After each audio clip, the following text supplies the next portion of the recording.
Au! Això és química.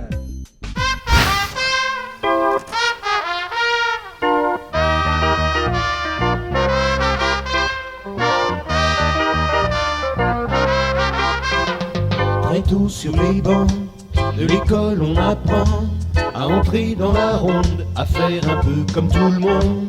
Plutôt que de se faire remarquer, on préfère recopier avec soin toutes les bêtises du voisin. Vanurge, qu'as-tu fait? Regarde aujourd'hui, les moutons font encore des petits.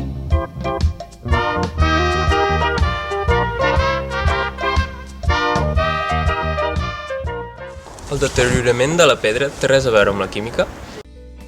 Doncs sí, tots ens hem fixat que amb edificis i monuments que es troben a la intempèrie estan marcats, estan degradats. Això és efecte de la pluja àcida. Però Pep, l'aigua de la pluja no és aigua destil·lada? Hauria de ser aigua destil·lada, però aquesta aigua, quan travessa l'atmosfera, es troba amb diferents compostos que estan en suspensió. Entre ells hi ha òxids de carboni, de sofre, de nitrogen. Quan es combinen amb l'aigua, es forma un àcid feble. Aquest àcid feble, quan toca a la roca calcària, formada per carbonat de calci, que forma aquests edificis, doncs la va dissolent mica en mica, la va degradant. Ara farem un experiment on veurem, on descobrirem aquests àcids, aquestes bases, els indicadors de pH, que són substàncies que viren de color quan es troben en medi àcid, de quan es troben en medi bàsic, per tant ens indiquen si estem davant d'un àcid o una base, i també descobrirem aquestes reaccions de neutralització entre un àcid i una base per formar sal i aigua. Què et sembla, Tània? Som-hi? Som-hi!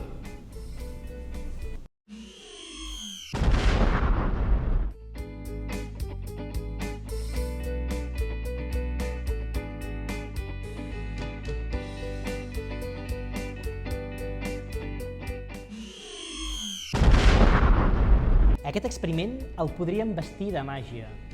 Tenim 7 vasos de precipitats aparentment buits. I la Tània ens té preparada una dissolució incolora, aparentment aigua. Ara veurem com, addicionant aquesta dissolució a cadascun d'aquests vasos de precipitats, ens apareixeran uns colors magnífics. Tània, un moment. Què et sembla si ho fem a les fosques? Fem-ho. Vinga. Hem apagat els llums i hem encès una tira de leds per il·luminar aquests vasos de precipitats. Aparentment eren buits, hem dit, però prèviament hem afegit unes gotes de diferents indicadors de pH. Es trobaven en medi àcid, per tant, els teníem incolors. Ara, quan procedim a addicionar aquesta dissolució d'hidròxid de sodi, basificant aquests indicadors, ens viraran a diferents colors. Tània, ens hi posem?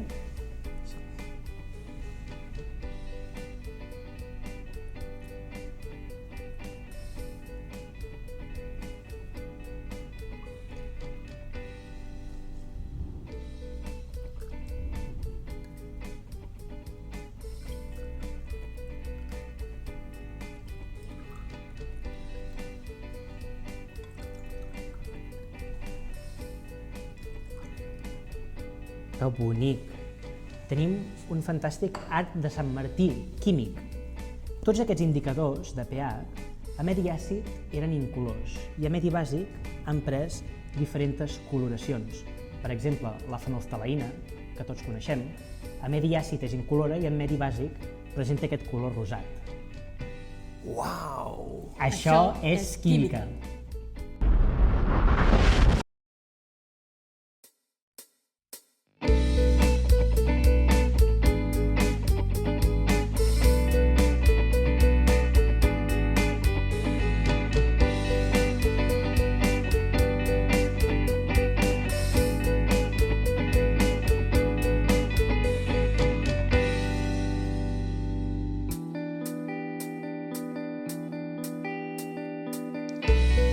Take me away from this cloud where everything's gray, where I can shout away. Take me away from this city where I can